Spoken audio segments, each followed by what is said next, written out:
And we're back, and again, once more on your small screen. But this time, it is not movies that are made for cinema, bringing it down to the small screen, but it's actually movies that are on your telly box. So your Freeview, you're watching at your own leisure, and we've got your whole week ahead. So we're kicking off with Saturday with a teen movie that I have not watched in years, but have absolutely grown up loving. This is I bet. The Craft, 5-star, 11:25 p.m. Fairuza Balk. This is Nev Campbell. This is witchcraft in high school, the coolest way of accessorizing your uniform, and the best way to summon up all of those demons. This is the film. You know, before we play the clip, we should point out this is a little, because you may well know this, there are some people who don't know. The Craft came out at a very, very specific time in 90s pop culture, and it came out just before, I think it was about a year to 18 months before Buffy the Vampire Slayer. Right. Which, of course, then brought with it, in turn, a ripple effect of certain supernatural shows. Rather like the X-Files had 2 or 3 years before, that had brought with it a wave of pop culture things that had to deal with the occult and the extraterrestrial and things like that. The Craft is arguably the focal point of a certain subset of 90s supernaturally tinged fiction that's still going on today and leads all the way to things like Twilight and then through Supernatural and things like that. And there's a very, very telling thing that it influenced that you will notice if you listen to the background song in this clip. Sarah, looking for someone? No. Some of these football make their girlfriends come and watch them practice as if it's interesting. Yeah, like a girlfriend over there. Chris Hooker. I don't even know him. Nancy's sorry about what happened in biology. And she's mean to everybody, so don't take it personally. You're Nancy. She's Nancy, I'm Bonnie, and that's Rochelle. Hi, I'm Sarah. Yeah, we know who you are. Do you want to go for coffee? No, I can't. I gotta get home. My dad's waiting for me. You can make something up. Of course, it's that old Smiths classic, it's How Soon Is Now, which would wind up going on to become the theme song to Charmed in 1998, a series which I'm sure you've had some passing familiarity with. I did love, almost as much as I loved, Sabrina the Teenage Witch, but let's not go into that. This is, for all those reasons you should be watching The Craft, but... For my reasons to watch The Craft is it just proves again the 90s was just the coolest decade ever, and it was a real staple of sort of teen goth culture, wasn't it, around the time? Like, it influenced a lot of mainstream elements of goth culture. It made sort of fledgling B and C-list stars out of Fairuza Balk. Nev Campbell would go on to ascend later on with a film that we are going to talk about shortly. She would ascend higher through the Hollywood ranks. I'm trying to think, is it what's the name who went on to star in The Mentalist? Robin Tunney is in this as well. Robin Tunney, went on to star in The Mentalist several years later. She became a huge TV star on that for 6 years. It's a very influential film in terms of what it means. I think it's been rebooted or sequelized. No, leave it, because it's not going to be dated. It's so brilliant, and it allows people who feel a little bit left out and a little bit different in school to embrace who they are. And that's what I really loved about this movie. It wasn't your Clueless, which was all about the cliquey, top end of the social spectrum. This is for the outcasts, and I loved that. Do you have fond memories of Skeet Ulrich as the heartthrob in this? Yeah, I do. And Skeet Ulrich's shown up in Riverdale most recently. He's just quit. I was reading this morning. He's quit that apparently because, and this is the quote, he was bored creatively. Imagine boring Skeet Ulrich creatively. But really? Also, imagine what's going to pay your bills now, mate. The residuals from As Good As It Gets and Scream. That's where. Yeah, Skeet Ulrich, honestly. Get some perspective there, mister. Anyway, let's move on, because there is a big film that I think is quite seminal for you from your sort of young 90s, teenage kind of years as well. I thought for you as well. Well, I'm going to surprise you with this one. I go even further back on the format of choice. But this is Sunday night.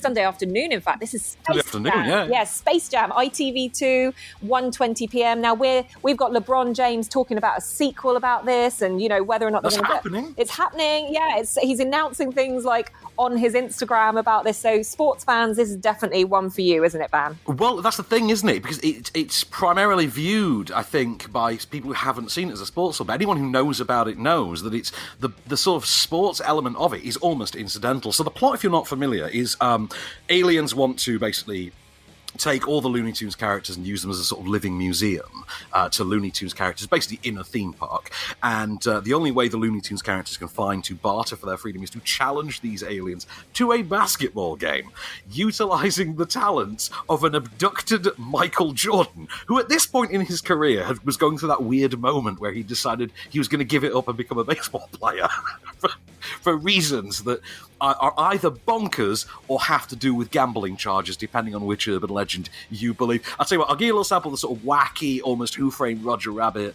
but a little younger tone that they really go for with this. Look, I want to help, but I haven't played basketball in a long time. My timing's all off. We'll fix your timing. Look at our facilities. We've got hoops. We got weights. We've got balls. Whoa! Dude, this place is a mess. Mess? You're worried about a little mess? There's nothing here a little spit shine wouldn't fix. Spit shine! So lots of spitting jokes, and this is the movie, of course, that introduced Lola Bunny as well, and sexually confused an entire generation of, like, 12-year-old boys. But, Look, Bill Murray's in there, Wayne Knight's in there. It's a great movie. I know loads of people love this, and this is a movie that, as people have grown up, they've always referenced, and it's just like that kind of cult hit as well, which is why we're seeing a sequel, 25 years later, I think?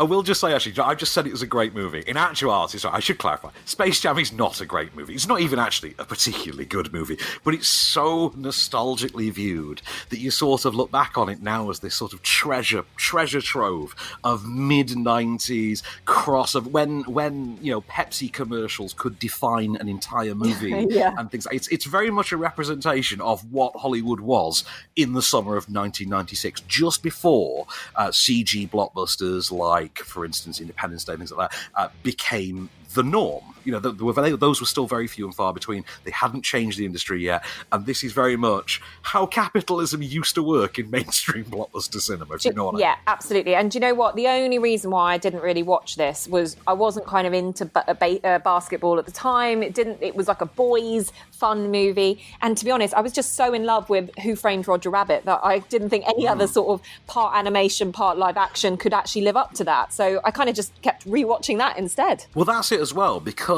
you and I are apparently millennials. We are, Roger Rabbit is sort of our version of this. Those slightly younger than us, I think, who are now referred to as Gen Z or whatever, for them, Space Jam is exactly that. And you know what? Fair play to them. I can see the appeal.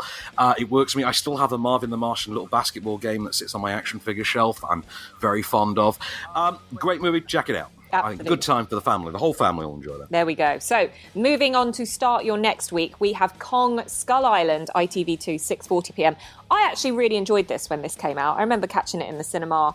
I like the idea of a Kong movie as well. I like to see how that gets reinvented, how it gets changed. It's fine. It does exactly what it says on the tin. It got a little bit of a mixed reception, though. Am I right? I mean, a little bit mixed. I think it became more of a fan hit than intended, but critics weren't actually that harsh on it. This was Jordan Vogt-Roberts' sort of reimagining of the Kong legend, designed to fit into the Godzilla universe that had begun in 2014. So, we had Godzilla King of the Monsters after this. We've got Godzilla vs. Kong next year as well to come.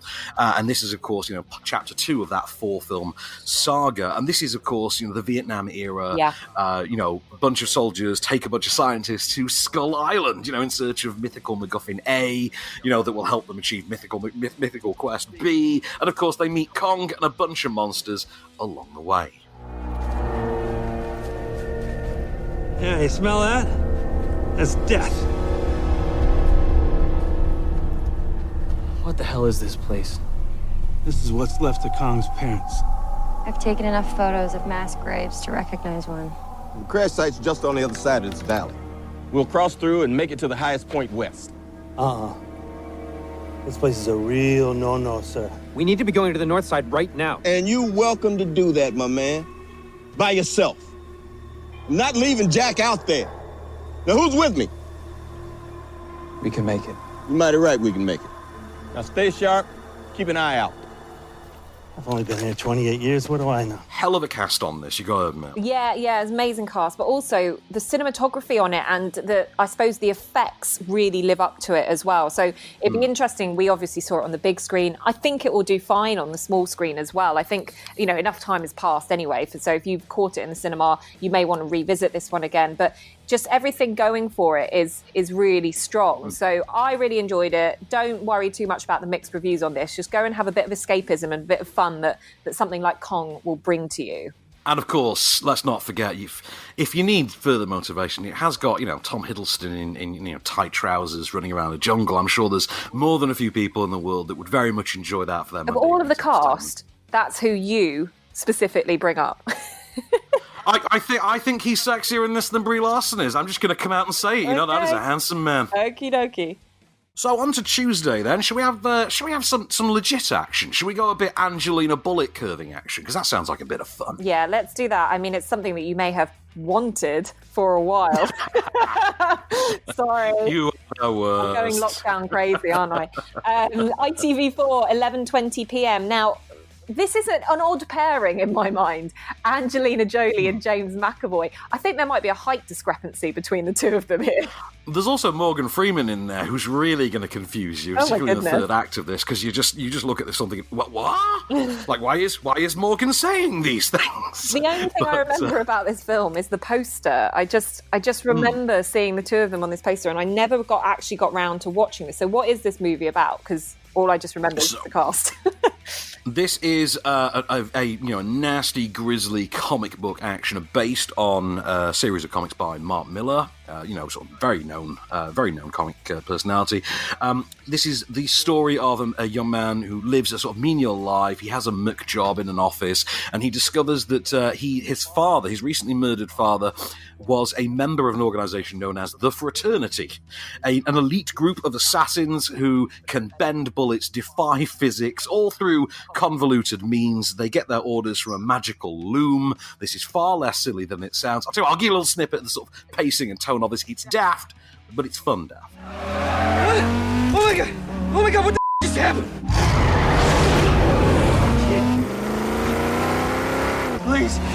Please drive faster. Please drive faster. Please understand that I care about my life.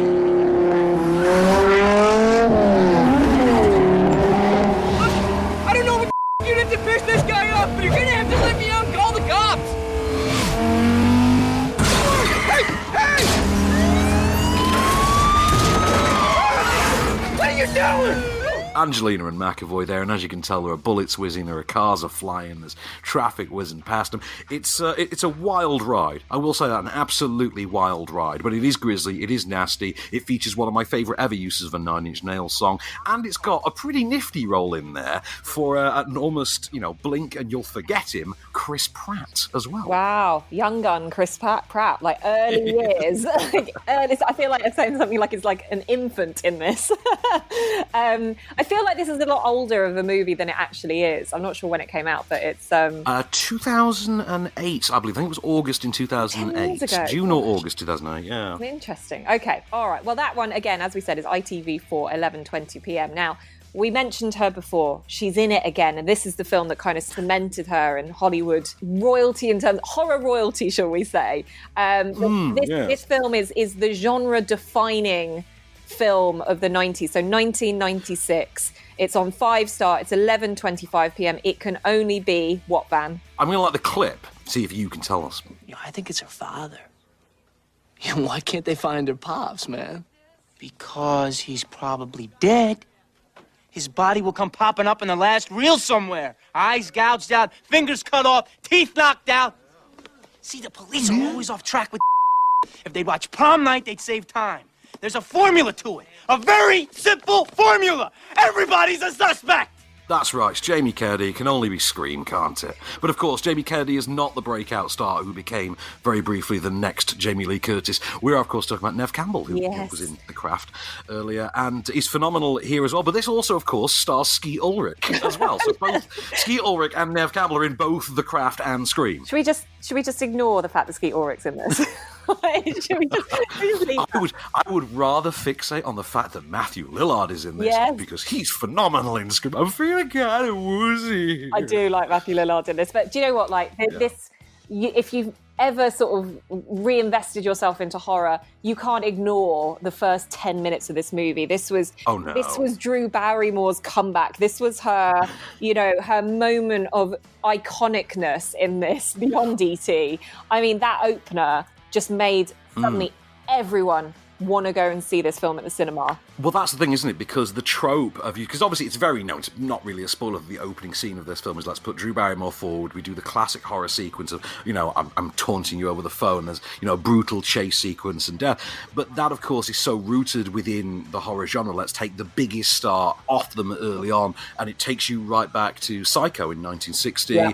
Let's get Janet Leigh, and we'll put her front and centre, and then we'll offer, and she, in fact, won't be the lead, and that's the whole thing. So you think, initially, if you've never seen the film, you think, oh, this is Drew Barrymore's movie, and then the rug gets pulled 10 minutes into this 100-minute long legend. And of course, it's all Neve Campbell and Rose McGowan and Jamie Kennedy and Skeet Ulrich. All those witches, Rose McGowan from Charmed and Neve Campbell from The Craft. Suddenly they become just murder hunters in this. I mean, yeah, it's brilliant, and it fits that teen genre as well, really well. It opens up horror to a whole new audience.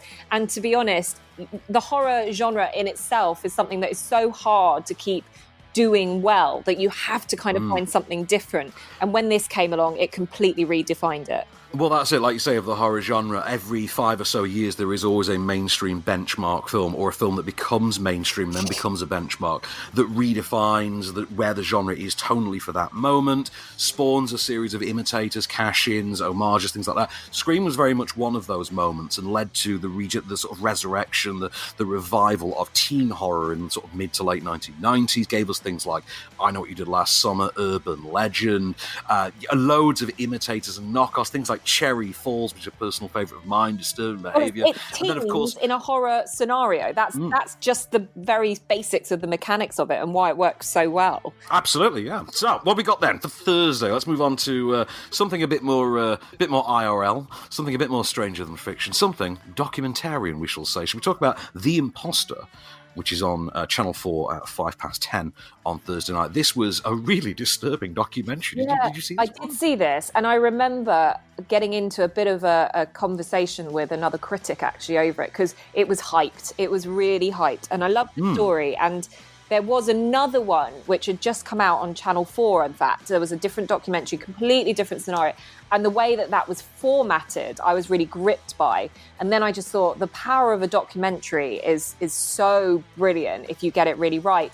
And so The Imposter, you then kind of get into the field where this actually was something that I think brought up award buzz about it. It was that much taken off. It wasn't just like a popular zeitgeisty kind of documentary. It was one of those ones that pre-Netflix, pre-Making a Murder, pre-all that kind of stuff, it just made an impact. It's a blue cover document. It's a blue tint cover documentary, you see, and blue tint cover documentaries always get awards buzz. So, Blackfish, The Imposter, and Citizen 4, case in point, if you've got a blue tint on that documentary cover, you may well get some awards buzz. But this is, of course, the story of a young boy who is a true story. Young boy went missing. His family had no idea where he was for years and years. One day, someone turned up claiming to be said boy, only instead of being American, he was now French. His eyes were a different colour, his hair was a different colour. Nobody believed for 1 second it was the same kid, except for the family, who ignored every possible contradiction and accepted him anyway. And of course, there had to be an investigation. The judge insisted on separate interviews, and part of the evidence that was in those interviews was a family photo album. And the judge said, listen, the only way for you to prove that it's you're really Nicholas, we got pictures here that you've never seen before. I'm gonna show you 5 of them. Number 1, okay. Number 2, okay. Number 3, okay. And number 4, okay. On the 5th one, I made a mistake. This is kind of like Three Identical Strangers in that it's so weird you can't believe this actually happened. But do check it out on Channel 4 on Thursday night at 10:05. I recommend seeing it just to know the story. Whether or not you like the documentary, the story is so messed up that it's just worth knowing. So, Friday night, Bex, where shall we close? We shall close on an absolute classic movie. I'm going to say the words John Coffey, and that should give you exactly what you need to know about what movie we're talking about. We're talking about The Green Mile on Film 4 at 11:10 p.m. Oh. Your name is John Coffey. Yes, sir, boss.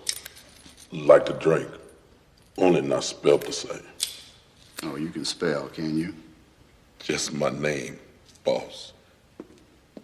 J-O. My name is Paul Edgecombe. If I'm not here, you can ask for Mr. Terwilliger, Mr. Howell, or Mr. Stanton. These gentlemen right there. Questions? Do you leave the light on after bedtime? Because I get a little scared in the dark sometimes. If it's a strange place. Oh, is exactly right. And you hear that clip, like the drink, but spelt different. Oh, goodness me. Oh, man. This has been made even sadder by the fact that Michael Clarke Duncan went and died on us. I know. I miss Michael Clarke Duncan now. Great actor.